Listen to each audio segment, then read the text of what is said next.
మనం చదువుకుంటున్న ధ్యాన వాక్యాన్ని చదువుకుని పరిశుద్ధాత్మ దేవుడు నేర్పించబోయే ఎన్నో విలువైన సంగతులను మనం నేర్చుకుందాం. ఇర్మియా గ్రంథము 9వ అధ్యాయం 20వ వచనం. స్త్రీలారా, యెహోవా మాట వినుడి, మీరు చెవియొగ్గి ఆయన నోటి మాట ఆలకించుడి. ఇది ప్రతి శుక్రవారం మనం చదువుకుంటున్న మాటే. అయితే ఈ యొక్క మాటని మన యొక్క హృదయంలో ముద్రించుకుని దానికి తగినట్లుగా మనతో మాట్లాడేది ఆ తండ్రి అన్న దేవుడు అన్న విషయాన్ని జ్ఞాపకం ఉంచుకుంటూ చెవియొగ్గి ఆయన చెప్తున్న ప్రతి మాటని భక్తి శ్రద్ధలతో ఆలకించవలసిన వారిగా మనం ఉంటున్నాం. ఇక గత 2 శుక్రవారాల నుంచి మనం మాట్లాడుకుంటున్న అంశము అబద్ధాలు నేర్చుకున్న అవ్వ. దీని గురించి జస్ట్ క్యాజువల్గా ఒక్కరోజు మాట్లాడుకుంటే అయిపోయే సబ్జెక్టే. అయితే పరిశుద్ధాత్మ దేవుడు ముందు మేమందరము కలిసి ఈ యొక్క వాక్యాలు నేర్చుకున్నప్పుడు మాకు అందించిన జ్ఞానము కంటే అమితమైన జ్ఞానము ఇప్పుడున్న మనందరికీ దేవుడు అందిస్తూ ఉన్నారు. అబద్ధము గురించి చాలా వివరణాత్మక సందేశాలు దేవుడు మనకు నేర్పిస్తూ ఉన్నారు. అసలు ఎంతకాలం అబద్ధం ఆడుతూ ఉంటావని దేవుడు మనల్ని ప్రశ్నించారు. అలాగే అబద్ధం ఆడితే వచ్చే ఫలితాలని దేవుడు మనకు చూపించారు. ఇక ఈరోజు మనకి తెలియజేస్తున్న అంశం ఏంటంటే, బైబిల్ గ్రంథంలో అబద్ధం ఆడిన వారు ఎవరున్నారు, అబద్ధం ఆడటం వలన వారు పొందుకున్న ఫలితం ఏమై ఉంది, అబద్ధం ఆడినా సరే మరలా దేవుని సన్నిధిలో ఆ యొక్క అబద్ధాన్ని జ్ఞాపకం తెచ్చుకొని పశ్చాత్తాప పొందిన వారు కూడా బైబిల్ గ్రంథంలో దేవుని యొక్క ఉన్నతమైన స్థానంలోనికి ఎలా హెచ్చించబడ్డారు, ఈ విషయాలని ఈరోజు మనం నేర్చుకోబోతున్నాం. మొట్టమొదటిగా అబద్ధం ఆడిన వారిలో మనకి మొదటిగా పాత నిబంధన గ్రంథంలో చూపించిన వారు ఉన్నారు, నూతన నిబంధన గ్రంథంలో చూపబడిన వారు ఉన్నారు. అయితే మొదటిగా మనం ప్రామాణికంగా పాత నిబంధన గ్రంథం నుంచి వెళ్తూ ఉంటాం కాబట్టి ఆ పాత నిబంధన గ్రంథంలో అబద్ధం ఆడిన వారు ఎవరు అన్న విషయాన్ని ఈరోజు మనం చూద్దాం. 2వ రాజుల గ్రంథం నుంచి ఆ విషయాన్ని దేవుడు మనకి నేర్పించిపోతున్నారు. 2వ రాజుల గ్రంథము 5వ అధ్యాయం 20వ వచనం నుంచి నేను చదువుతూ ఉన్నాను. అంతటా దైవజనుడని ఎలీషాకు సేవకుడగు గెహాజీ సిరియానీయుడైన ఈ నయమానును తీసుకొని వచ్చిన వాటిని అంగీకరించుటకు నా యజమానునికి మనసు లేకపోయాను గాని యెహోవా జీవముతోడు నేను పరిగెత్తుకుని పోయి అతనిని కలుసుకొని అతని యొద్ద ఏదైనానో తీసుకుందును అనుకొని నయమానును కలుసుకొనుటకై పోవుచుండగా నయమాను తన వెనుక నుండి పరుగున వచ్చుచున్న వానిని చూచి తన రథము మీద నుండి దిగి వాణ్ణి ఎదుర్కొని క్షేమమా అని అడిగాను. అతడు క్షేమమే అని చెప్పి నా యజమానుడు నా చేత వర్తమానము పంపి, ప్రవక్తల శిష్యులలో 2 యవనులు ఎఫ్రాయిము మన్యము నుండి నా యొద్దకు ఇప్పుడే వచ్చిరి గనుక నీవు వారి కొరకు 2 మనుగుల వెండియు 2 దుస్తుల బట్టలను దయచేయమని సెలవిచ్చుచున్నాడనను. అందుకు నయమాను, నీకు అనుకూలమైతే రెట్టింపు వెండి తీసుకొనుమని బ్రతిమాలి 2 సంచులలో 4 మనుగుల వెండి కట్టి 2 దుస్తుల బట్టలనిచ్చి తన పనివారిలో 2 మీద వాటిని వేయగా వారు గెహాజీ ముందర వాటిని మోసుకుని పోయిరి. మెట్ల దగ్గరకు వారు రాగానే వారి యొద్ద నుండి గెహాజీ వాటిని తీసుకొని ఇంటిలో దాచి వారికి సెలవీయగా వారు వెళ్ళిపోయిరి. అసలు ఈ గెహాజీ గురించి మనం మాట్లాడుకోవటానికి ముందు అసలు ఈ సందర్భం ఎందుకు వచ్చింది, ఈ నయమాను అనే వ్యక్తి ఎవరు, ఈ ఎలీషాకి ఆయన ఇవ్వాలనుకుంటున్న కానుకలు ఎలీషా ఎందుకు తిరస్కరించారు, ఈ విషయాలన్నీ మనకి తెలిసిన విషయాలే. వీటన్నింటి గురించి చిన్నప్పటి నుంచి కథల రూపంలో మనం చదువుకుంటూనే ఉన్నాం, వింటూనే ఉన్నాం. అయితే మరొకసారి మీ అందరికీ అర్థం కావాలి అంటే 2వ రాజులు 5వ అధ్యాయం మీరు తప్పకుండా చదవండి. ఇప్పుడు మనం దాని గురించి వివరించడానికి సమయం లేదు కాబట్టి అసలు విషయాన్ని మాత్రమే మనం మాట్లాడుకుంటూ ఉన్నాం. ఈ ఎలీషా అన్న వ్యక్తికి సేవకుడిగా గెహాజీ ఉన్నారు.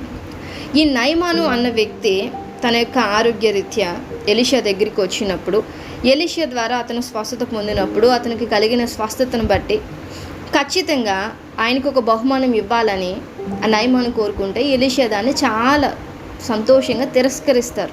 నాకు ఎలాంటి బహుమానం అవసరం లేదు అని చెప్పి నయమానుని అక్కడి నుంచి పంపిస్తారు. అయితే గెహాజీ అనే వ్యక్తి ఎలీషాకి సేవకుడుగా ఉన్నప్పుడు అతనికి అనిపిస్తుంది, సరే నా యజమానుడికి వాటిని తీసుకోవడానికి మనసు లేకపోయింది, నేను తీసుకుంటే ఏమైంది, సరే నేను తీసుకుంటే పోయేదేం లేదు కదా, నేను తీసుకుంటానని చెప్పి ఆ నయమాను రథములు వెళ్తుంటే ఆ రథములతో పాటుగా పరిగెట్టి వారు ఆగిన తర్వాత వారికి చెప్తున్న సందర్భం ఇప్పుడు మనకి చాలా ప్రాముఖ్యం. ఇప్పుడు నయమానిచ్చే బహుమానము గెహాజీకి కావాలంటే అసలు విషయం చెప్పే తీసుకోవచ్చు. నా యజమానుడికి మీరు ఇవ్వాలనుకుంటున్న కానుక అది నేను స్వీకరిస్తాను, నాకు ఇవ్వండి అని అడిగి తీసుకోవచ్చు. కానీ ఇక్కడ గెహాజీ ఆ రీతిగా మాట్లాడకుండా ఇక్కడ గెహాజీ చెప్తున్న పెద్ద అబద్ధం ఏంటంటే, నా యజమానుడు నా చేత వర్తమానము పంపి, ఎలీషాయే నా ద్వారా మీకు ఒక వర్తమానం పంపించారు. ఆ వర్తమానం ఏంటంటే, ప్రవక్త శిష్యులలో 2 యవనులు ఎఫ్రాయిం నుంచి మా దగ్గరికి వచ్చారు కాబట్టి మాకు 2 మణుగులు వెండి కావాలి, 2 దుస్తుల బట్టలు కావాలి, కాబట్టి ఇవి మీ నుంచి తెమ్మని నా యొక్క యజమాని నన్ను మీ వద్దకు పంపించారు, కాబట్టి దయచేసి వాటిని మీరు ఇప్పించగలరా అని నయమానుని గెహాజీ అడుగుతున్నాడు. కానీ ఇక్కడ ఎలీషా ఎంత మాత్రమూ నయమాను దగ్గరికి వెళ్ళి నువ్వు ఇలా తెమ్మని గెహాజీకి చెప్పలేదు. ఎలీషా ఆ మాట చెప్పకుండానే ఎలీషా చెప్పారని చెప్పి ఒక పెద్ద అబద్ధమే గెహాజీ నయమానుతో చెప్పాడు. అయితే గెహాజీ ఏమనుకున్నాడు, ఈ విషయం నాకు తప్ప ఎవరికి తెలీదు. అందుకే నయమాను తన సేవకుల ద్వారా పంపించిన ఆ ధనమును దుస్తులను మెట్ల దగ్గరికి రాగానే గెహాజీ ఏం చేస్తారంటే వాటిని తీసుకుని తన ఇంటిలో దాచిపెట్టి మీరు వెళ్ళిపోండి అని వాళ్ళని పంపించేస్తాడు. అంటే ఎవరికి తెలియకూడదని. చివరికి వాటిని తీసుకొచ్చిన సేవకులకు కూడా ఒకవేళ ఎలీషా ద్వారా ఈ విషయం తెలుస్తుందేమో అని ఆ మెట్ల దగ్గర ఆపించి వారిని పంపించాడు. మనం మనుషులను మోసం చేయగలుగుతాము, మన కుటుంబీకులను మోసం చేయగలుగుతాము, మన చుట్టూ ఉన్న వారిని మోసం చేయగలుగుతాం, కానీ దేవాది దేవుని మాత్రం మనం ఎన్నటికీ మోసం చేయలేం. ఆయన తన పిల్లలకి ప్రతి దాన్ని తెలియపరుస్తూనే ఉంటారు. అయితే గెహాజీ తను చేసిన పని తన ఎలీషాకి ఎంత మాత్రమో తెలియదు అనుకుని చాలా సంతోషంగా ఉన్నాడు. కానీ వెనువెంటనే అక్కడ జరిగిన ఒక గొప్ప సందర్భాన్ని మనం చదవగలుగుతాం. అతడు లోపలికి పోయి తన యజమానిని ముందర నిలవగా ఎలీషా వానిని చూచి, గెహాజీ నీ వెచ్చటి నుండి వచ్చితివని అడిగినందుకు వాడు, నీ దాసుడనైన నేను అచటికి నీ పోలేదనెను. ఎంత అందంగా అబద్ధం చెప్తున్నాడో చూడండి. నయమును రథముల వెంట పరిగెట్టాడు, ఆయన ఇచ్చిన కానుకలను తెచ్చుకున్నాడు, మెట్ల కింద తన గదిలో దాచుకున్నాడు. అయితే తన యజమానుడు అడుగుతుంటే చాలా అందంగా అబద్ధం చెప్తున్నాడు, నేను ఎక్కడికి పోలేదయ్యా, నేను ఎక్కడే ఉన్నాను. అయితే ఆ సమయము దేవుడు తెలియజేస్తున్న విషయం ఏంటంటే, అంతటా ఎలీషా వానితో, ఆ మనుష్యుడు తన రథము దిగి నిన్ను ఎదుర్కొనుటకు తిరిగి వచ్చినప్పుడు నా మనసు నీతో కూడా రాలేదా? చూడండి, ఏకాత్మ దేవుని యొక్క ఆత్మని మనం మోసం చేయటం, మభ్యపెట్టడం అనేది ఎంత మాత్రమూ జరిగే పని కాదు. మనం అనుకుంటాం మన చుట్టూ ఉన్న వారిని మనం మోసం చేస్తున్నామని. గడిచిన శుక్రవారం దేవుడు మనకి తెలియచేశారు, అబద్ధికుని కంటే దరిద్రుడు మేలు. నువ్వు అబద్ధము ఆడి సంపాదించిన ధనము నీ జీవితంలోకి వచ్చేదానికంటే నువ్వు దరిద్రుడిగా మరణించిన నష్టమేం లేదు. ఇప్పుడు గెహాజీ కూడా అబద్ధం ఆడి అంత ధనమును తనతో తెచ్చుకున్నాడు, చాలా భద్రంగా దాచుకున్నాడు. కనీసం దానిలో ఉన్న ఒక వస్త్రాన్ని కూడా తన శరీరంపై ధరించలేదు. తను తెచ్చుకున్న వెండిలో ఒక్కదానిని కూడా తన కొరకు వినియోగించుకోకుండానే తాను శిక్షకు లోనైపోయాడు. ఆ గెహాజీ అలాంటి ధనమును సంపాదించుకోవటం వల్ల తనకు కలిగిన శిక్ష ఏంటో మనందరికీ తెలుసు. దాని మీద మనం పాటలు కూడా పాడుకుంటాం. ఏంటి ఆ శిక్ష అంటే, ఒకవేళ తన యజమానుడు తనని అడిగినప్పుడు అప్పుడైనా తను నిజం చెప్పున్నా, తన అబద్ధం చెప్పాడన్న విషయాన్ని జ్ఞాపకం తెచ్చుకుని, అయ్యా నన్ను క్షమించు, ఏదో ఆశపడ్డానని చెప్పినా ఒకవేళ అక్కడ క్షమాపణ దొరికేదేమో. కానీ అక్కడి కూడా గెహాజీ ఎట్టి పరిస్థితుల్లో కూడా తను చేసినది తప్పు, తను మాట్లాడింది ఒక అబద్ధం అన్న విషయాన్ని గ్రహించలేకపోయాడు. తన యజమానుడితో కూడా మరలా అదే అబద్ధం ఆడుతూ ఉన్నాడు. అయితే వెంటనే ఎలీషా అంటున్నమాట, ద్రవ్యమును, వస్త్రములను, ఒలీవ చెట్ల తోటలను, ద్రాక్ష తోటలను, గొర్రెలను, ఎడ్లను, దాసదాసీలను సంపాదించుటకు ఇది సమయమా? కాబట్టి నయమానుకు కలిగిన కుష్టు నీకును నీ సంతతికిని సర్వకాలము అంటియుండును అని చెప్పగా, వాడు మంచి వల్లే తెల్లనైన కుష్ఠము కలిగి ఎలీషా ఎదుటి నుండి బయటికి వెళ్ళెను. ఇందుకోసమండి మన నోట అబద్ధం లేకుండా జాగ్రత్త పడాల్సిందే. ఇందుకోసమే మనం చాలా జాగ్రత్తగా దేవుని సన్నిధిలో మసులుకోవాలి. ఒక క్రైస్తవుడు కాకముందు నీ జీవితంలో అబద్ధం ఉన్నా పర్లేదు, ఎందుకంటే లోకం నీకు సహకారిగా ఉంటుంది కాబట్టి మీరు ఎన్ని అబద్ధాలైనా ఆడండి. కానీ ఒక్కసారి క్రీస్తును వెంబడించాలని నిర్ణయం తీసుకున్న తర్వాత, క్రీస్తును వెంబడించిన తర్వాత మీరు గనక అబద్ధం ఆడితే, మనుషులతో మీరు అబద్ధం ఆడినట్టు కాదు, సాక్షాత్తు దేవాది దేవునితోనే మీరు అబద్ధం ఆడినట్టు. గెహాజీ అదే అనుకున్నాడు, ఎలీషాతోనే కదా నేను అబద్ధం చెప్తున్నానని. అక్కడ నయమోనుతో అబద్ధం చెప్పాడు, ఇక్కడ ఎలీషాతోనూ అబద్ధం చెప్పాడు. కానీ అబద్ధం ఆడింది ఎవరితోనే అంటే సాక్షాత్తు దేవాది దేవునితోనే అబద్ధం ఆడాడు. అలా అబద్ధం ఆడటం వలన గెహాజీ సంపాదించుకుంది ఏంటి అని అంటే, నయమోనికి ఏ కుష్టి వ్యాధి అయితే వచ్చిందో అది తనకు మాత్రమే కాకుండా తన సంతతికి కూడా సర్వకాలము అంటి ఉండటానికి ఆ వ్యాధిని తన కుటుంబ వారసత్వానికి కూడా వంశపారంపర్యంగా తీసుకుని వెళ్ళాడు. ఈరోజు మనము చేసే పనులు కూడా ఇలానే ఉంటాయి. మనం చేసే తప్పులు, మనం మాట్లాడే మాటలు మన కుటుంబం పైన, మన పిల్లల పైన కూడా ప్రభావం చూపిస్తుంది. ఇక్కడ గెహాజీ మాత్రమే అబద్ధం ఆడితే తన సంతతి ఏం చేసింది? తను చేసిన తప్పు తనకి తెలియాలి అంటే తన చుట్టూ ఉన్నవారు కూడా అనుభవించాల్సిందే. ఇందుకే మీతో మాత్రం పోయేది కాదండి. మీరు యథార్థవంతులుగాను నీతిమంతులుగాను బ్రతికితే దేవుడు మిమ్మును బట్టి 1000 తరాలు ఆశీర్వదిస్తానన్నారు. కానీ దేవునికి వ్యతిరేకంగా బ్రతకాలనుకుంటే మాత్రం మిమ్మును బట్టి ఆ శాపము 4 తరాల వరకు ఏలుబాటు చేస్తూనే ఉంటుంది. ఆ 4 తరాల శాపం నీ కుటుంబంపై ఉండకుండా 1000 తరాల ఆశీర్వాదం ఉండాలంటే మీ నోటిని జాగ్రత్తగా కాచుకోండి.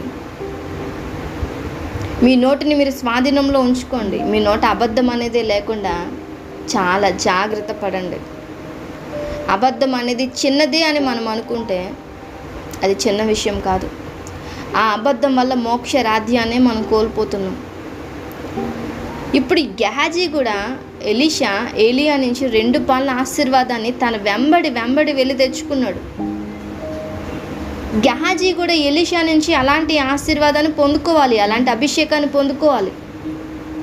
కానీ గెహాజీ శ్రేష్టమైన దానిని వదిలిపెట్టి అశాశ్వతమైన దాని కొరకు పరుగులు పెట్టి తనకి తన సంతతికి కూడా శాపాన్ని తెచ్చుకున్నాడు. ఈరోజు మనం దేని కొరకు పరుగులు పెడుతున్నాం? ఆ నిత్య జీవం కొరక, దేవుని యొక్క అభిషేకం కొరక, దేవుని యొక్క ఆశీర్వాదం కొరక, లేదు ఈ లోకంలో ఉన్న ధన సంపదల కొరకు, సిరిధాన్యాల కొరకు ప్రయాసపడుతున్నామా? దేని కొరకు మనం ప్రయాస? దేని కొరకు మనం మాట్లాడుతున్నాం? దేని కొరకు మనం వెంబడిస్తున్నాం? దేని కొరకు అరులు చేస్తున్నాం? ఇవన్నీ మనకే దేవుడు ముందు పెట్టారు. నువ్వు దేని కొరకు ప్రయాసపడుతున్నామో అది నీకు మాత్రమే తెలుసు. నిన్ను నువ్వు సరి చేసుకోవటం చాలా ప్రాధాన్యం. నిన్ను నువ్వు అదుపులో పెట్టుకోవటం చాలా ఇంపార్టెంట్. అబద్ధం ఆడే పరిస్థితి వచ్చినా దాని నుంచి తప్పించుకోవటానికి నీ దేవుని పైన నువ్వు ఆధారపడితే నీ జీవితం చాలా రమ్యంగా ఉంటుంది. నీ దేవుని దృష్టిలో నువ్వు ఉన్నతంగా ఉండాలి అంటే ఈ భూలోకంలో నువ్వు దరిద్రుడిగా ఉన్నా పర్లేదు. నీ తండ్రి దృష్టికి నువ్వు ఉన్నతంగా కనిపించాలి, యథార్థవంతుడిగా కనిపించాలి. ఆనాడు యోబు విషయంలో యోబు యథార్థవంతుడును నీతిమంతుడును చెడుతనంను విసర్జించిన వాడని ఆ దేవాది దేవుడే సాక్ష్యం ఇస్తూ ఉన్నారు. అసలు భూమి మీద అలాంటి వాడు లేడని ఆయనే చెప్తున్నారు. ఇలాంటి సాక్ష్యం ఈరోజు మనము కలిగి ఉండాలని తాపత్రయపడాలే తప్ప మనుషులు ఎదుట ఉన్నతంగా ఉండాలని మాత్రం ఎన్నటికీ ప్రయాసపడటానికి వీల్లేదు. మన ప్రయాస ఎప్పుడూ దేవుని కొరకే ఉండాలి, దేవుని కొరకే ఆశపడాలి. అందుకే పౌలు అంటాడు, నేను బ్రతుకుటైతే క్రీస్తు కొరకే, చావైతే లాభం. క్రీస్తుకు వ్యతిరేకమైనది ఏదైనా మన జీవితంలోకి రాబోతూ ఉందంటే దానికంటే ముందు మరణించటమే మేలు. దానిని బట్టి ఆ తండ్రికి దూరం అయ్యేదానికన్నా మరణిస్తే ఆయన సన్నిధిలో హాయిగా నెమ్మది పొందుకోవచ్చు. దాని మించిన భాగ్యం ఇంకొకటి ఉండదు. అలానే నూతన నిబంధనలో కూడా అబద్ధమాడి దేవుని శిక్షకు లోనైన వారు ఎవరైనా ఉన్నారేమో ఈరోజు మనం చూద్దాం. అపోస్తుల కార్యము 5వ అధ్యాయం. ఈ 5వ అధ్యాయంలో 2 భార్యాభర్తలను మనం చూస్తాం. చాలా చక్కని వారు, ఏకీభవించిన వారు, చాలా మంచిగా భార్యాభర్తలు ఇద్దరు ఒక్క మాట మీద ఉన్నారు. ఆ ఒక్క మాట ఏంటో చూద్దాం. అననీయ అను ఒక మనుషుడు తన భార్య అయిన సప్పీరాతో ఏకమై పొలం అమ్మెను. భార్య ఎరుకనేవాడు దాని వెలలో కొంత దాచుకొని కొంత తెచ్చి అపోస్తుల పాదముల యొద్ద పెట్టెను. ఇక్కడ వీరు కలిసి అమ్మిన పొలం ఏదైతే ఉందో అది భార్యకు తెలిసే కొంత ధనాన్ని పక్కన పెట్టుకుని మిగిలింది తెచ్చి అపోస్తుల పాదాల యొద్ద పెట్టారు. అప్పుడు పేతురు, అననీయ, నీ భూమి వెలలో కొంత దాచుకుని పరిశుద్ధాత్మను మోసపుచ్చుటకు సాతాను ఎందుకు నీ హృదయమును ప్రేరేపించెను? అది నీ యొద్దనున్నప్పుడు నీదే కదా. అమ్మిన పిమ్మట అది నీ వశమై ఉండలేదా? ఎందుకు ఈ సంగతి నీ హృదయంలో ఉద్దేశించుకున్నావు? నీవు మనుషులతో కాదు దేవునితోనే అబద్ధమాడితివని వానితో చెప్పాను. దీనికోసం మనం భయపడాలండి. అక్కడ గెహాజీ కూడా నయమోనుతోనూ ఎలీషాతోనూ అబద్ధం ఆడాను అనుకున్నాడు. ఇక్కడ అననీయ సప్పీరాలు కూడా ఆ అపోస్తులకే కదా మనం అబద్ధం చెప్పేది. వారికి ఏం తెలుస్తుంది? వారు మనలాంటి సాధారణమైన మనుషులే. వారికి మనం ఎంత కమ్మామో తెలియదు. కాబట్టి కొంత ధనాన్ని మనతో దాచుకుని మిగిలింది వారికి ఇచ్చేద్దాం, ఇంతకీ అమ్మామని చెప్దాం. ఎంత చక్కగా ఏకీభవిస్తున్నారు అబద్ధానికి కూడా. కానీ దేవుడు చాలా స్పష్టంగా మనకు ఒక అవగాహన కల్పిస్తున్నారు. ఏంటి అంటే, నీవు మనుషులతో అబద్ధం ఆడుతున్నానని నువ్వు అనుకుంటున్నావా? కానీ నువ్వు అబద్ధం ఆడేది మనుషులతో కాదు, సాక్షాత్తు దేవాది దేవునితోనే నువ్వు అబద్ధం ఆడుతున్నావు. ఈ మాట నువ్వు గుర్తుపెట్టుకో. దేవునితో అబద్ధం ఆడటం వలన మనం తెచ్చుకునే ఆ శాపం ఏంటి అని అంటే, ఆ అననీయ ఈ మాటలు వినుచునే పడి ప్రాణము విడువగా వినిన వారికి అందరికీ మిగులు భయము కలిగింది. ఒక్క అబద్ధము తన ప్రాణం కోల్పోవటానికి కారణమైంది. ఇదే పరిస్థితి సపీరాకి కూడా. తన భర్తకి ఏమైందో అన్న విషయం తెలియక, ఈ విషయం అపోస్తులకు తెలిసిందన్న విషయము తనకు అర్థం కాక తనకు కూడా అదే అబద్ధాన్ని పలికింది. వారిద్దరూ ఏకీభవించి ఆ మాట పలికేసరికి సపీరా కూడా అలానే మరణించింది. కనీసం తనైనా నిజం చెప్పినా బ్రతికుండేదేమో. పశ్చాత్తాపడిన వారి మధ్య నిలబడి గొప్ప సాక్షురాలిగా ఉండేదేమో. కానీ తన భర్తతో అబద్ధం ఆడటంలో ఏకీభవించి ఇద్దరు కూడా మరణాన్ని తెచ్చుకున్నారు. ఈరోజు మనము కూడా మనుషులతో అబద్ధం ఆడుతున్నాము అంటే అది మనుషులతో కాదు, దేవునితోనే అబద్ధం ఆడుతున్నామన్న విషయాన్ని గుర్తుపెట్టుకోవాలి. దేవునితో కనుక మనం అబద్ధం ఆడితే మనం పొందుకునేది మరణాన్నే. ఆ మరణము నిశ్చయంగా 2వ మరణం. ఆ నరకానికి మనం పాత్రులుగా మారిపోతాం. ఆ 2వ మరణాన్ని కనుక మనం పొందుకుంటే అక్కడ అగ్ని ఆరదు, పురుగు చావదు. ఇక మనకి ఎన్నటికీ మరణమే ఉండదు. అలాంటి స్థితికి మనం పోయే కంటే ఈ భూమి మీద ఉన్నప్పుడే మనల్ని మనం సరి చేసుకుని అబద్ధానికి దూరంగా బ్రతుకుతూ దేవుని కొరకు మన జీవితాలను సరి చేసుకోగలిగితే, దేవునికి ఇష్టలుగా బ్రతికితే, మన నోట నిత్యము కూడా సత్యమే పలికితే, ఎందుకు అనంటే సత్యవర్తనులు ఆయనకి ఇష్టలు, అబద్ధమాడు పెదవులు ఆయనకి హేయము. ఈరోజు తండ్రి నా పట్ల నీ చిత్తం ఏంటి, నా పట్ల నీ చిత్తం ఏంటని ప్రతి క్రైస్తవులు అడుగుతారు. మన పట్ల ఆయన చిత్తం ఏంటి అంటే ఆయన హృదయానికి తగినట్లుగా మనం బ్రతకాలి, అంతే. ఆయన ఈరోజు నీతో చెప్తున్నారు, అమ్మా అబద్ధం ఆడే పెదవులు నాకు ఇష్టం లేదు, నువ్వు అబద్ధం ఆడొద్దు. సత్యవర్తనలు అంటే నాకు ఇష్టం, నువ్వు ఎప్పుడు సత్యాన్ని పలుకు. ఎలాంటి పరిస్థితి వచ్చినా సరే నువ్వు సత్యవర్తనురాలిగానే ఉండు, సత్యవర్తనుడిగానే ఉండు. ఆ క్రియ అంటే నాకు చాలా ఇష్టం, నువ్వు అలా బ్రతకటం అంటే నాకు ఇష్టం అని దేవుడు ఎంత స్పష్టంగా చెప్తున్నా, అలా కాదయ్యా, అబద్ధం ఆడాల్సిన పరిస్థితి తప్పదు, నేను అబద్ధం ఆడాలి. ఎలా? నీ తండ్రేమో అటు స్థితిలో ఉన్న పెదవులు అంటేనే నాకు ఇష్టం లేదా అంటే అబద్ధం ఆడిన పెదవులతోనే మరలా దేవుని సన్నిధికి వెళ్ళి స్తుతిస్తున్నాము, కీర్తిస్తున్నాము, ఆయన నామాన్ని గణపరుస్తున్నాము. మన ప్రార్థనలు దేవుడు ఆలకిస్తారా? నేను దేవునితో కాదు మనిషితోనే అబద్ధం ఆడుతున్నామని మనం అనుకోవచ్చు. కానీ ఆ మాటకి కూడా వాక్యంలో దేవుడు నిరూపణగా లేఖనాన్ని ఆధారంగా చూపిస్తున్నారు. ఈ అననీయ సపీరా మనుషులతోనే అబద్ధం ఆడుతున్నాం అనుకున్నారు, కానీ దేవునితోనే అబద్ధం ఆడుతున్నారన్న విషయం గ్రహించలేకపోయారు. ఈరోజు క్రైస్తవ సమాజంలో చాలామంది ఇలానే ఉన్నారు. విశ్వాసులే కావచ్చు, దైవజనులే కావచ్చు, ఎవరైనప్పటికీ అబద్ధం అనేది ఏ చిన్న విషయంలో మాట్లాడినా చివరికి మనం పొందుకునేది మరణాన్నే. కాబట్టి మనం అందరము జాగ్రత్తగా ఉండాలి. ఇక గెహాజీ జీవితాన్ని ఉదాహరణగా తీసుకుంటే, గెహాజీ ఆడిన ఒక్క అబద్ధాన్ని బట్టి తనకి తన సంతతి వారికి కూడా ఆ వ్యాధి వ్యాపించింది. మనము చేసే తప్పులకి మన తర్వాత తరము వారు కూడా ఎన్నో ఇబ్బందులు పడాల్సి ఉంటుంది. వీటన్నింటినీ దృష్టిలో పెట్టుకొని మనం చాలా జాగ్రత్తగా ఉండాలి. ఇక మరొక వ్యక్తులను కూడా మనం చూడవచ్చు. ఇది వ్యక్తులు అని అనటానికి లేదు, ఒక జాతి వారి గురించే ఈరోజు మనం చూడబోతూ ఉన్నాం. అక్కడ గెహాజీ ఒంటరిగా అబద్ధం ఆడాడు. తర్వాత అననీయ సప్పీరా అనే భార్య భర్తలు ఏకీభవించి అబద్ధం ఆడారు. ఇక్కడ ఒక జనాంగమే అబద్ధం ఆడటాన్ని మనం చూడబోతున్నాం. తీతుకు రాసిన పత్రిక 1వ అధ్యాయం 12వ వచనం. వారిలో ఒకడు అనగా వారి సొంత ప్రవక్తలలో ఒకడు ఇట్లనెను, క్రేతీయులు ఎల్లప్పుడూ అబద్ధికులు, దుష్ట మృగములను, సోమరులకు తిండిపోతులనై ఉన్నారు. ఇక్కడ క్రేతీయులు అనే ఒక జనాంగం గురించి తీతుకు రాసిన పత్రికలో అపోస్తులుడైన పౌలు ప్రస్తావిస్తున్నారు. ఈ క్రేతీయులు అనే వారికి సంబంధించిన ఒక వ్యక్తి, ఆ జనాంగంలో ఉన్న ఒక ప్రవక్త ఆ తెగ వారి గురించి మాట్లాడుతున్న మాటలు ఇవి. అక్కడ ఉన్న క్రేతీయులు అందరూ కూడా ఎల్లప్పుడూ అబద్ధం ఆడుతూనే ఉంటారట. అంటే ఆ క్రేతీయులకి సంబంధించిన జనాంగం అంతా అబద్ధం ఆడేవారే. ఆ అబద్ధం మాత్రమే కాదు, వాళ్ళు దుష్ట మృగములను, సోమరులుగా ఉండి తిండిపోతులుగా ఉంటూ ఉంటారట.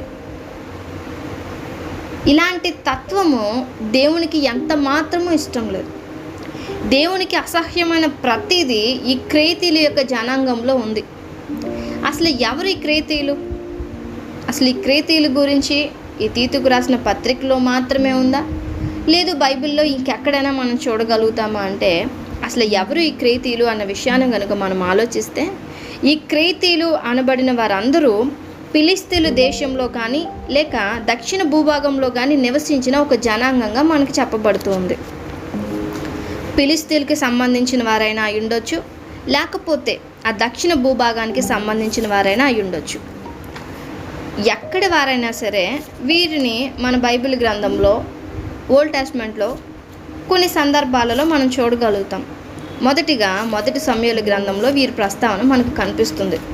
14వ వచనం, మేము దండెత్తి కెరీతీయుల దక్షిణ దేశమునకు, యూదా దేశమునకు, కాలేబు దక్షిణ దేశమునకు వచ్చి వాటిని దోచుకొని సిగ్లాకును కాల్చివేసితమని చెప్పాను. ఇక్కడ 1 సమూయేలు గ్రంథంలో దావీదు పరిపాలన దినంలో ఇక్కడ క్రేతీయులు అనే జనాంగం గురించి వ్రాయబడింది. మొట్టమొదటిగా మనం ఆ కేత్రీయుల గురించి ఇక్కడే చూడగలుగుతాం.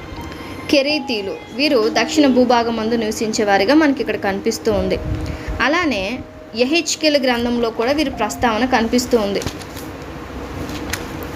యెహెజ్కేలు గ్రంథము 25వ అధ్యాయాన్ని మనం 16వ వచనం, ప్రభువైన యెహోవా సెలవిచ్చినదేమనగా, ఫిలిష్తీయుల మీద నేను చెయ్యి చాపి కెరీతీయులను నిర్మూలము చేసేదను. కెరీతీయులను నిర్మూలం చేసేదను.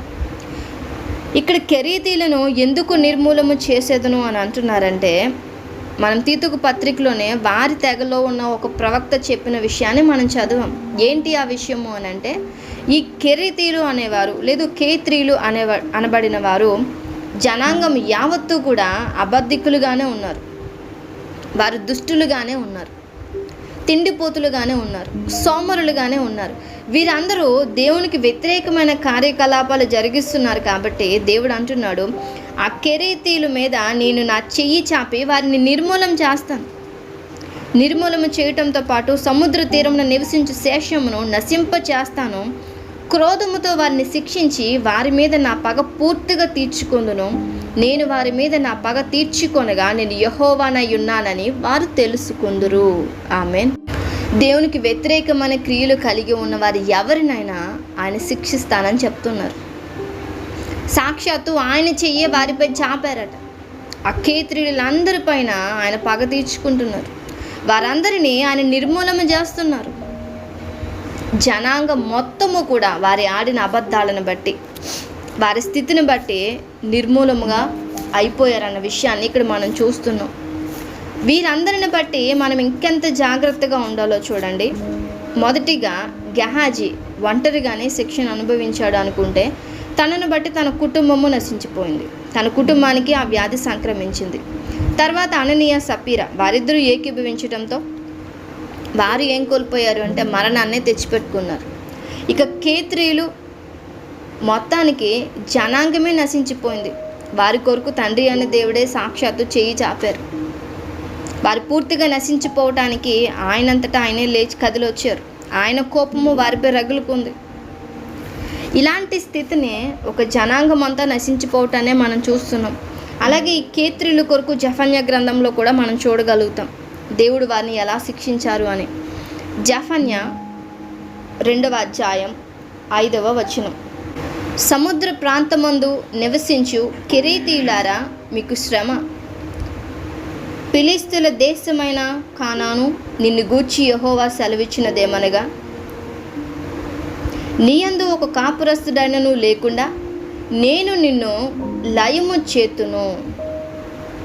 ఒక్కరు కూడా మిగలకుండా మొత్తం అందరినీ ఆయన లయము చేస్తాను అంటున్నారు. ఏ ఒక్కరిని నిలిచి ఉండనివ్వని అంటున్నారు ఆయన.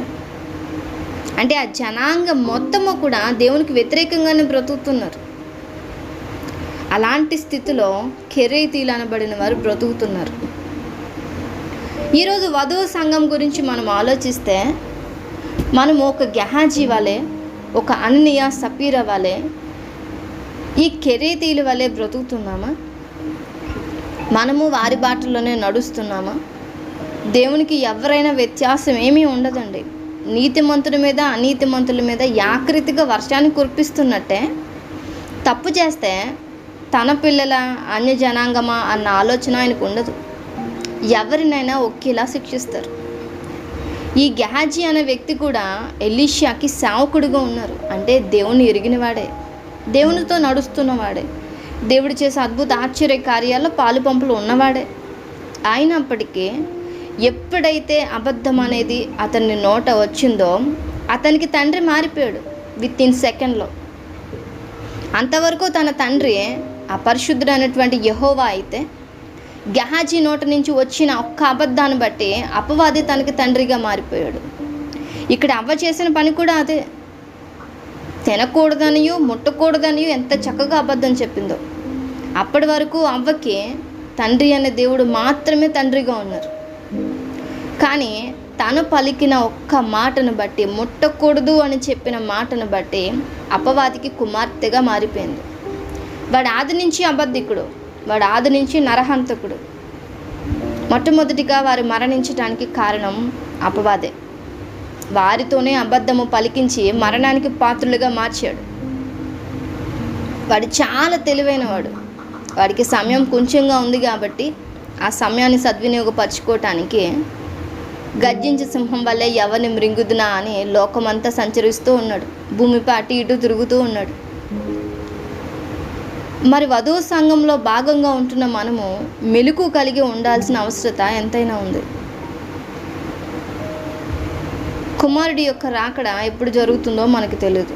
ఒక దొంగ వచ్చినట్లుగా నేను వస్తానని అని చెప్తున్నారు. ఆయన వచ్చేసరికి బుద్ధిగల కన్యకల వలె మనం అందరము సిద్ధపడాలి. మనలో ఉన్న ఏ ఒక్కరూ తప్పిపోవటానికి వీల్లేదు. క్రీస్తు శరీరంలో ఏ ఒక్క అవయవము బలహీనంగా ఉన్నా ఆ నొప్పి శరీరం అంతా అనుభవించాల్సిందే. మరి దేవుని రాజ్యంలో భాగమై ఉంటున్న మనము అందరము కూడా అబద్ధికులుగాను, దుష్టులుగాను, తిండిబూతులుగాను, సోమరులుగాను ఉంటే ఆ శిక్షా ఫలము ప్రతి ఒక్కరూ అనుభవించాలి. కుటుంబంలో ఉన్న యావత్తు ఆ యొక్క ఫలమును పొందుకోవాలి. మనము కేవలం మన గురించి మాత్రమే ఆలోచిస్తే ఈ లోకంలో ధనవంతులుగా బ్రతకడంలో తప్పులేదు. కానీ మనము చేసే పనిని బట్టి, గెహాజీ జీవితాన్ని జ్ఞాపకం ఉంచుకోండి, మనము చేసే తప్పుని బట్టి, మనం ఆడే అబద్ధాన్ని బట్టి, మనం ఆశించే లోక సిరి సంపదలను బట్టి మనతో పాటుగా మన కుటుంబకులు కూడా ఆ మోక్ష రాజ్యాన్ని కోల్పోతున్నారు. ఆ శాపాన్ని తెచ్చిపెట్టుకుంటున్నారు. ఆ శాపానికి బానిసలుగా మారిపోతున్నారు. అపవాదికి పిల్లలుగా మారిపోతున్నారు. ఎంత దౌర్భాగ్యమైన పరిస్థితితో చూడండి, మన నోటితో పలికిన ఒక్క అబద్ధాన్ని బట్టి. అందుకే మనమందరము చాలా జాగ్రత్తగా ఉండాలి. దేవుని రాజ్యంలో నివసించాలి అన్న, కడవరకు ఆ రక్షణను గట్టిగా పట్టుకోవాలి అన్న, మనల్ని మనం చాలా భద్రంగా కాచుకోవడం చాలా అవసరం. అయితే ఇప్పటి వరకు అబద్ధమాడి నశించిపోయిన వారి గురించి మనం విన్నాం. మొదటిగా గెహాజీ తన శరీరం మీద కుష్టు వ్యాధిని ఎలా తెచ్చుకున్నాడో, తన కుటుంబానికి ఆ వ్యాధిని ఎలా బహుమానంగా ఇచ్చుకున్నాడో చూసాం. రెండవది అననీయ, సప్పీరాలు. వీరు భార్యాభర్తలు అబద్ధమాడటంలో ఏకీభవించి మరణాన్ని తెచ్చుకోవడం మనం చూసాం. ఇక మూడవది ఒక జనాంగం, కేత్రీలు అనే ఒక జనాంగం.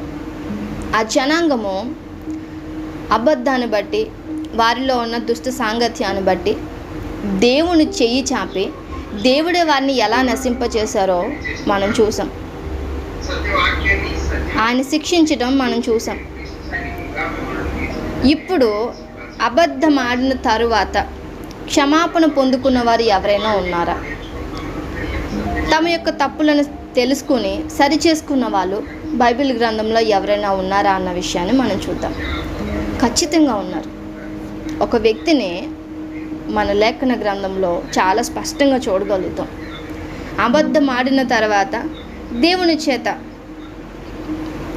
క్షమాపణ పొందుకున్న వ్యక్తి బైబిల్ గ్రంథంలో దేవుని ద్వారా ఘనంగా ఎంచబడిన వ్యక్తి, దేవుని ద్వారా కేఫా అని పిలువబడిన వ్యక్తిని మనం చూడగలుగుతాం. అతనే మన పేతురు గారు. పేతురు గారి గురించి మన అందరికీ చాలా బాగా తెలుసు. అని ఎంత గొప్పగా వాడబడ్డారో, దేవుని సన్నిధిలో ఎంత బలమైన ఆయుధంగా వాడబడ్డారో మనందరికీ తెలిసిన విషయమే. అలాంటి వ్యక్తి ఒకానొక సందర్భంలో అబద్ధం పలికారు. ఏంటి ఆ అబద్ధం అంటే, మత్తయి సువార్తలో ఆ మాటను మనం చూస్తాం. మత్తయి సువార్త 26వ అధ్యాయాన్ని మనం ధ్యానించగలిగితే 59వ వచనం నుంచి 75 వరకు మనం చదవగలుగుతాం. ఇక్కడ క్రీస్తుని పట్టుకుని ఆ శిలువకు అప్పగించాలని సభకి అప్పగించినప్పుడు, యేసును చంపాలని అతనికి విరోధంగా అబద్ధ సాక్షులను పిలిపించినప్పుడు అసలు అక్కడ ఏం జరుగుతుందో చూద్దామని శిష్యులతో పాటు పేతురు గారు కూడా వెళ్ళారు. అయితే వెళ్ళినప్పుడు అక్కడ జరుగుతున్న సందర్భాన్ని అంతటిని చూస్తూ ఉండగా పేతురు గారిని ఒక చిన్నది చూసి, ఇతను క్రీస్తుతో పాటు ఉన్నవాడే కదా, ఆ గలిలయుడగు యేసుతో కూడా వీడిని నేను చూశాను, వీడు అతని శిష్యుడే అని చెప్తున్నప్పుడు వెంటనే పేతురు అంటాడు, అరే నేను ఉండలేదు, యేసుతో పాటు నేను ఎంత మాత్రమూ ఉండలేదు, నేను నీకు చెప్తున్నాను కదా, ఆయన ఎవరో నాకు తెలియదు, నేను ఆయనతో నడిచిన వాడిని కాదు, ఆయనతో వెళ్ళిన వాడిని కాదు. ఎంత మంచిగా అబద్ధం పలుకుతున్నారు చూడండి పేతురు గారు. క్రీస్తుతో పాటు నడిచినవాడు, క్రీస్తుతో పాటు అయ్యా నేను కూడా నీతో పాటు మరణిస్తానన్న పేతురు ఆ మరణకరమైన స్థితిలో యేసయ్య ఉంటే, అరే ఈయన కూడా యేసుతో పాటు నడిచిన వాడే అని ఒక చిన్నదంటే, చనిపోతాను అన్న పేతురు మనుషులకు భయపడి, అరే ఆయన అంటే ఎవరో కూడా నాకు తెలియదు, నేను ఎప్పుడూ ఆయనతో నడిచిన వాడిని కాదు అని తన ప్రాణాన్ని కాపాడుకోవడం కొరకు, తనను తాను రక్షించుకోవటం కొరకు చక్కని అబద్ధాన్ని ఇక్కడ చెప్పడం జరుగుతుంది. అసలు యేసు అంటే ఎవరో కూడా నాకు తెలియదు అని చెప్తున్నాడు. ఇలాంటి అబద్ధాలు మనము కూడా మన అవసరాలను బట్టి చాలా ఆడుతూనే ఉన్నాం. ఇప్పటికీ చాలా అబద్ధాలు మన నోట ఉంటూనే ఉంటాయి. స్టిల్ ఈ రోజుకి కూడా అబద్ధం చెప్పిన వారు కూడా ఉండొచ్చు. అయితే ఈరోజు మనందరితో దేవుడు మాట్లాడుతూనే ఉన్నారు. ఇక ఈ అబద్ధము ఎంత బాగా పేతురు గారు చెప్తూ ఉన్నారంటే, అతడు నడవలోనికి వెళ్ళిన తరువాత మరి ఒక చిన్నది అతనిని చూచి, వీడును నజరేయుడగు యేసుతో కూడా ఉండనని అక్కడ వారితో చెప్పగా, అతడు ఒట్టు పెట్టుకొని, చూడండి, తనపై తానే ఒట్టు పెట్టుకుని, నేను ఉండలేదు, ఆ మనిషిని నేను ఎరగనని మరలా చెప్పాడు. ఇది రెండోసారి అబద్ధం పలికాడు. ఇక ఈసారి అయితే తన మీద తాను ఒట్టు పెట్టుకుని మరీ చెప్తున్నాడు, ఒట్టు అతను ఎవరో నాకు తెలియదు, నేను అతనితో పాటు నడిచిన వాడిని కాదు. మరి కొంతసేపు అయిన తర్వాత అక్కడ నిలిచి ఉన్న వారు పేతురు వద్దకు వచ్చి, నిజమే, నీవును వారిలో ఒకడివే, నీ పలుకు నిన్ను గూర్చి సాక్ష్యం ఇచ్చుచున్నదని అతనితో చెప్పారు. అందుకు అతడు, ఆ మనుషుని నేను ఎరగనని చెప్పి శపించుకొనుటకును ఒట్టు పెట్టుకొనుటకును మొదలుపెట్టాను. వెంటనే కోడి కూసింది.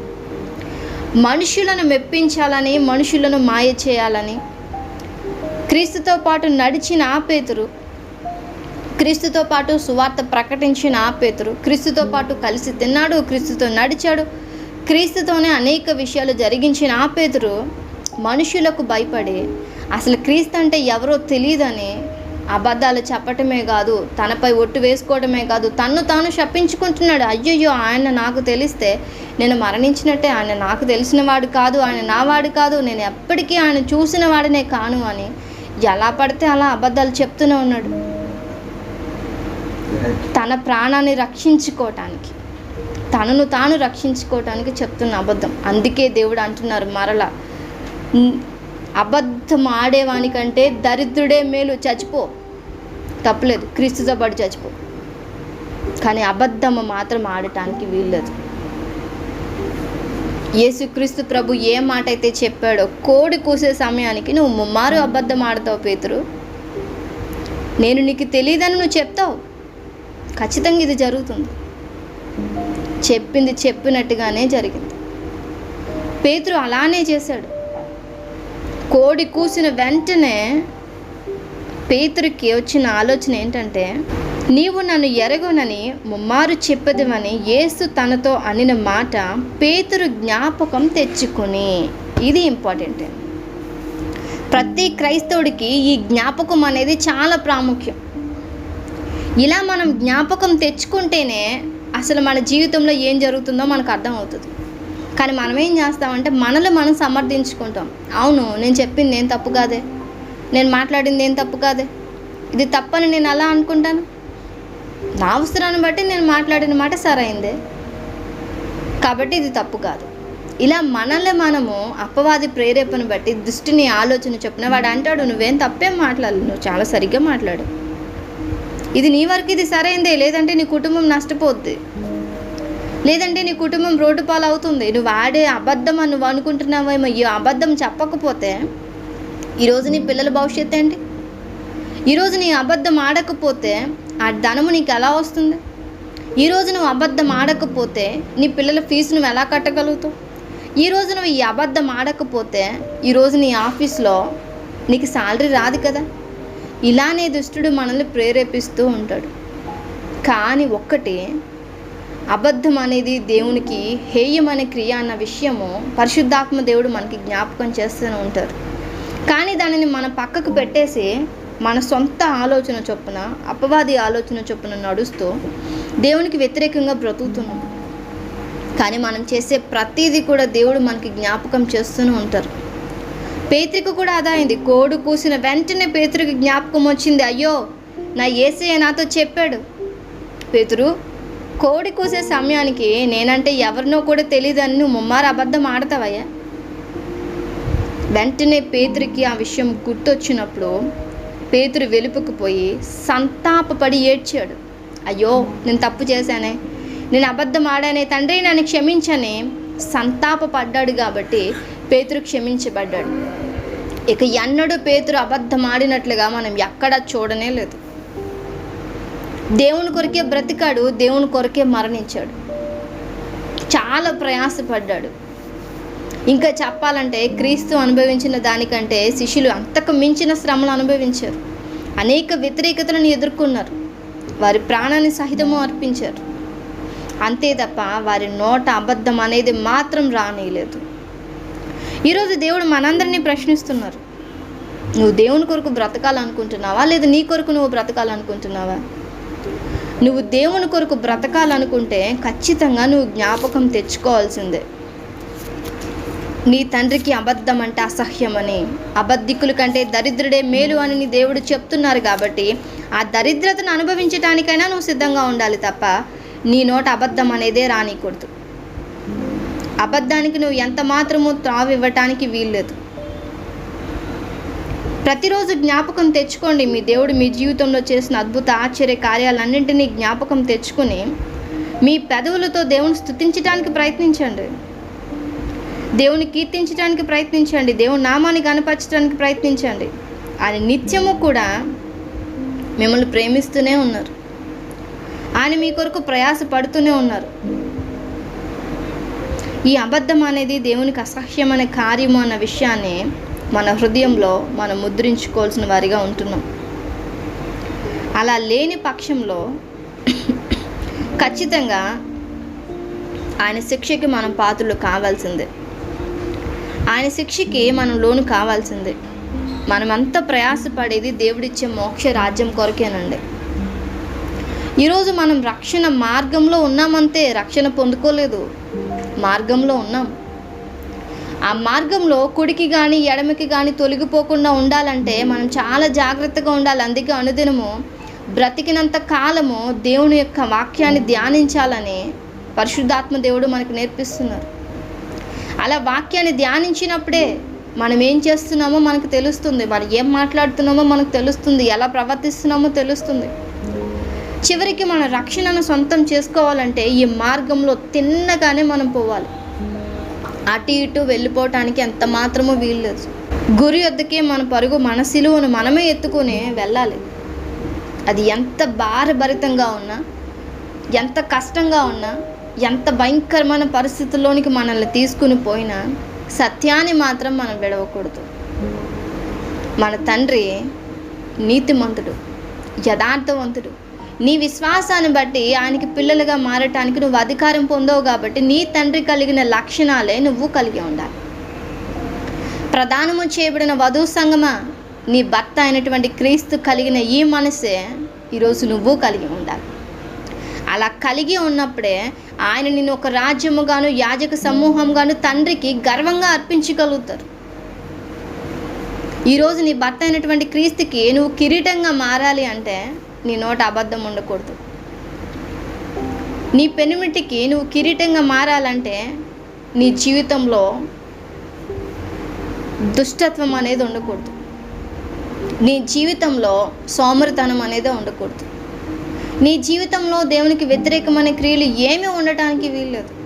నీ భర్త ఎలా అయితే బ్రతికారో, ఆయన వెళ్తూ వెళ్తూ నీకు ఎలాంటి మాదిరిని అయితే చూపించారో అదే మాదిరిలో నువ్వు బ్రతకాల్సిన అవసరం ఉంది. కాబట్టి ప్రతి క్రైస్తవుడు జ్ఞాపకం ఉంచుకోవాల్సిన విషయం, అబద్ధం అనేది దేవునికి అసహ్యమైన కార్యము. అబద్ధం అనేది ఎంత మాత్రమో మనం ఆడటానికి వీల్లేదు. అబద్ధం ఆడటం వల్ల మన నోరు ముయ్యబడుతుంది. అబద్ధం ఆడటం వల్ల మనం శిక్షణ తప్పించుకోలేం. అబద్ధం ఆడటం వల్ల దేవుని ఎదుట నిలబడలేం. అబద్ధం ఆడటం వల్ల దేవుని చేతే నశింప చేయబడతాం. అబద్ధం ఆడటం వల్ల మోక్ష రాజ్యాన్ని మనం కోల్పోతాం. వీటన్నింటినీ కూడా ఈ ముగ్గురు జీవితాలలో మనం చూసాం. గెహాజీ జీవితంలో, అననీయ సప్పిరా జీవితంలో, కేత్రీలు అనే జనాంగం యొక్క జీవితాలలో మనం చూసాం. అలాంటి పరిస్థితి ఈ యుగాంతమందున్న మనకు బుద్ధి కలగటానికి వీరందరి జీవితాలను మనకు దృష్టాంతంగా ఉంచి, నా ప్రియ వధూ సంగమా బుద్ధి తెచ్చుకో. వారి వలె నువ్వు ఉండటానికి వీల్లేదు. నువ్వు పవిత్రమైన కన్యకగా మాత్రమే బ్రతకాలి. అక్రీస్తును పోలి మాత్రమే జీవించాలి. ఇది నీ తండ్రి అన్న దేవుడు నీ నుంచి కోరుకుంటున్న గొప్ప జీవితం. నీ నుంచి ఆయన కోరుకుంటుంది ఇదే, ఆయన చిత్తం ఇదే. నువ్వు ఎల్లప్పుడూ పరిశుద్ధంగాను సత్యవర్తనురాలుగాను వధువు సంఘం ఉండాలని ఆయన కోరుకుంటున్నారు. ఆ రీతిగా ఉండటానికి మనం అందరం ప్రయత్నపడాలి. అందుకే అవ్వ జీవితాన్ని మనకు ఉదాహరణగా ఉంచి ఆ మొదటి ఆదాము అనేటువంటి ఆదాము జీవితంలో ఆ మొదటి జనని అయినటువంటి అవ్వ జీవితంలో ఏదైతే కోల్పోయారో ఈ కడపటి ఆదామైనటువంటి క్రీస్తు జీవితంలో దానిని నెరవేర్చి వధువు సంఘంగా ఆ జనములకు తల్లి అయినటువంటి అవ్వ స్థితిని ఈ వధువు సంఘంగా ఉంటున్న మనకు దయచేసి అక్కడ ఆడిన అబద్ధము ఇక్కడ వధువు సంఘంలో ఎంత మాత్రం ఉండకుండా ఉండాలని వీరందరి జీవితాలు మనకు ఉదాహరణగా ఉంచి అనేక సత్యాలు అనేక మర్మాలు లేఖనానుసారంగా మనకు నేర్పిస్తున్నారు. కాబట్టి ఇక ఎన్నడూ అబద్ధం అనేది మన జీవితంలో లేకుండా సరి చూసుకోవాల్సిన బాధ్యత మనదే. ఈ దినము దేవుడు తెలియచేసిన ప్రతి మాట మనందరి జీవితంలో నెరవేర్చబడి ఆశీర్వదించునుగాక. ఆమెన్. మహాపరిశుద్ర ప్రేమగల మా తండ్రి, నీ ఘనమైన దివ్య నామమునికే స్తుతులు స్తోత్రములు చెల్లించుకుంటున్నామయ్యా.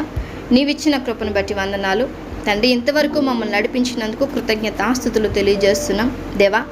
అబద్ధం అనే మాటను మా జీవితంలో లేకుండా మేము సరి చేసుకోవటానికి మాకు సహాయం చేస్తూ ఉన్నందుకు వందనాలు. చాలా స్పష్టంగా మీరు మాతో మాట్లాడారు అయ్యా. ఇప్పటి వరకు మేము మనుషులతోనే అబద్ధం ఆడుతున్నామని మేము అనుకుంటూ ఉన్నామేమో, కానీ దేవునితోనే అబద్ధం ఆడుతున్నామన్న సత్యాన్ని మీరు మరొక్క మారు మాకు తెలియపరిచినందుకు వందనాలు తెలియజేస్తున్నాం తండ్రి. ఇక్కడి నుంచి వధువు సంఘంలో భాగంగా ఉంటున్న మాలో ఏ ఒక్కరిలోనూ అబద్ధం అనేదే లేకుండా ఉండటానికి మమ్మల్ని మేము సరి చేసుకోవటానికి సహాయం చేయండి దేవా. మీరు మమ్మల్ని ఆశీర్వదించిన ఈ రక్షణ ఆనందాన్ని మా 1000 తరములు తండ్రి మీరు ఉంచులాగున దేవా, మా వల్ల అనేక తరములు ఆశీర్వదించబడులాగున మేము ప్రయత్నపడటానికి సహాయం చేయండి తండ్రి. మమ్మును బట్టి మా 4 తరాలు శాపాన్ని ఎంత మాత్రము తెచ్చుకోకుండా ఆ 1000 తరాల ఆశీర్వాదాన్ని పొందుకునేటట్లు కృప చూపిస్తారని నమ్ముతున్నాను. అటువంటి ఆశీర్వాదానికి కర్తలుగా మా అందరినీ మీరు నింపుతున్నారని నమ్ముతున్నాను తండ్రి. మరొక విషయము, మాలో వెత్తబడిన ఈ వాక్యము అంత మాత్రము అపవాది దొంగలించక అని చేతికి చిక్కబడక సారవంతమైన నేలపై పడిన విత్తనం వలె ఫలించి నూరింతలుగా అభివృద్ధి పొంది అనేక మందికి ఆశ్రయంగా ఉండులాగిన మీరే కృప చూపిస్తారు. మా ప్రియ రక్షకుడైనటువంటి క్రీస్తు పరిశుద్ధ నామమున ఈ విజ్ఞాపన అడిగి వేడుకొని పొందుకుని ఉన్నాము తండ్రి. ఆమెన్.